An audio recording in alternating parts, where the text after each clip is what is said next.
Hey, happy Wednesday. Happy hump day. It's Atia Walita Towns. Why did I just do that? Coming back at you with a edition of What Am I Reading Wednesdays. Let me apologize, guys. I took a 2-week hiatus from doing the videos, but not the reviews, because I lost my voice. It's something that happens actually a lot, which is not boding well for 52 reviews in 52 weeks. However, I've got stuff on the blog, so check out Remaking Me at blogspot.com. No, Remaking Me-atiatowns.blogspot.com. Feel free to look on that. And without further ado, we're going to start with All the Time in the World by Michael Siddall. This guy here is uber British. You can tell it's kind of stuffy a little bit here and there, but you know, they're British. They're like more uptight than New Englanders. I should know because I'm from New England. So without further ado, let me read the back. Until now, Benjamin Philip Ward's greatest achievement to date has been passing the bar exam to become a lawyer. And until now, his worst living nightmare has been a brutal murder of his beautiful wife Jane at the hands of a crazed killer. 3 years earlier, but when he buys an odd one-of-a-kind sat-nav made of brass and ivory supplied to him by a mysterious online company called Timeline, something very strange happens. Very strange. The bizarre object talks to him, announcing that it's a time machine. Woo! Ben quickly learns how to manipulate the time machine and time in the past, present, and future, but also realizes that he is not the only time traveler, and against all odds, he dares to try and stop his wife's murder from happening. Okay, let's start with how grammatically poor the back was. There's the longest run-on sentence ever, and also there's a sentence in there that's like that there should be an exclamation point on it, because like you don't calmly accept that the machine talks to you. You calmly accept nothing talking to you that shouldn't have a voice. I'm just saying. But anyway, I want to give a really angry, fucked up shout out to David McHenry, who's supposedly his good friend at Creative Space. Yeah, David McHenry at Creative Space Publishing, because y'all didn't do your job and edit this book. You and the writer should have sat down and said, we need some beta readers. So, Mike, you're partially to blame on this. There's a lot of inconsistencies that could have been caught with just a good old-fashioned editing and revision portion, because, quite frankly, the math is fucked up. Your character, Ben, went back into the past to change one thing, just as an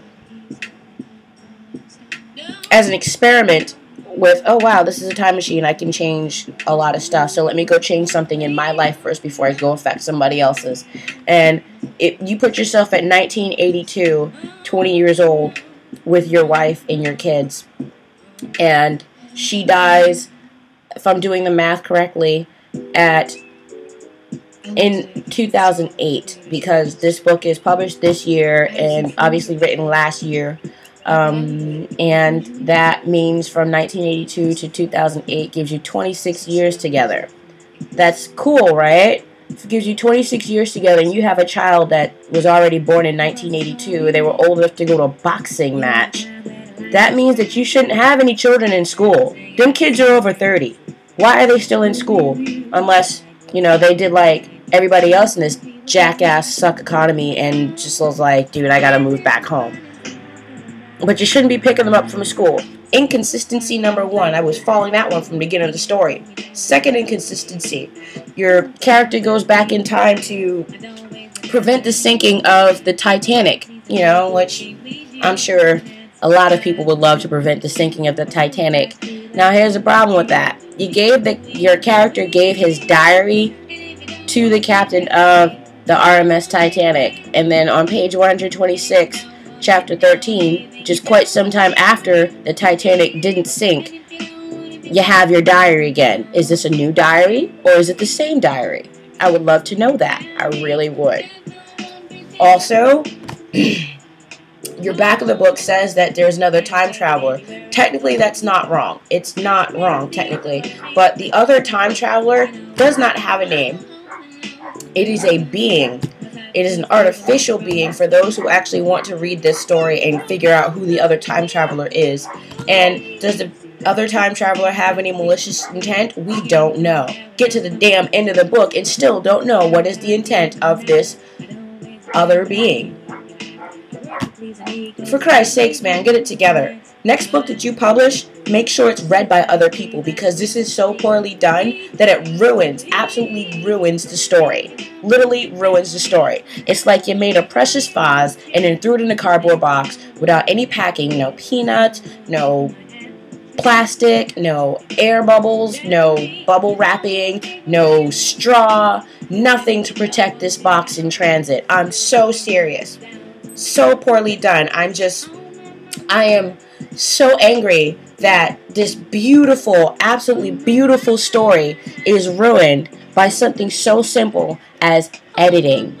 It has not been edited. You put a raw book on the shelves. That's what you did. That is your crime, Mike and Dave. You guys were fucking wrong for that. The both of y'all should be slapped, because this was an awesome fucking story. It really was. And I can't give it. I cannot give you any kind of. I just want to slap you. I really do. I don't. How dare you put this book out there? Oh, you're the guy I do not want to be when I publish my book. Anyway, yeah. And I like time travel. I like the idea of time travel. And this is so cool. But it's just so done horrible. Just, God, what were you thinking? This can't have, this better not have been something, the last thing you did before you die. Because this is the last thing you did before you die. Oh my gosh. This says a lot about how you lived. I'm totally judging you. I am. Alright, anyway. Michael Siddall's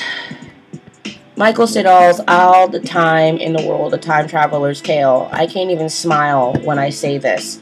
If anyone wants to read this, you can pick this up fairly cheap from Amazon.com. I have not seen this in a store. I only go to like 3 different bookstores anyway, so I'm not, and they're all like independently owned, so they can't have every book in the world. But if I saw this, first of all, if I saw this somewhere, product placement, I would never pick it up. Really. But now I wish I never had. You still get an honorary place in the bookshelf just because I don't want anybody else to read it. That's how fucking bad your story was done.